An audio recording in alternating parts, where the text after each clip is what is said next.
আমাদেরকে টার্গেট করছে। তো কি হবে? তোরা মারা গেলে কি হবে? কিছুই হবে না।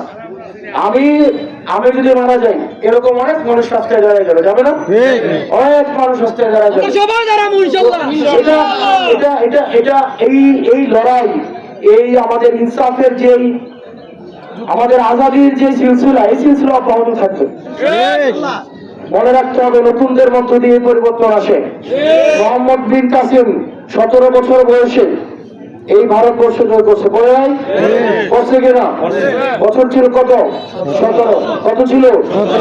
মুরব্বী যারা আছে তাদের চিন্তা পশ্চাৎপদ, তারা হচ্ছে সবসময় দায়বদ্ধতার জায়গা থেকে ভাবে তাদের অনেক লাইবিলিটি আছে, আছে কিনা? আছে কিনা? আর আমরা হচ্ছে কি মরে যাবো, শেষ। উপরে হচ্ছে আল্লাহ, নিচে হচ্ছেন আপনারা। আর আমাদের উপরে যাদের সম্পর্ক হবে, ভারতের সাথে আমাদের সম্পর্ক হবে না জোটের ভিত্তিতে।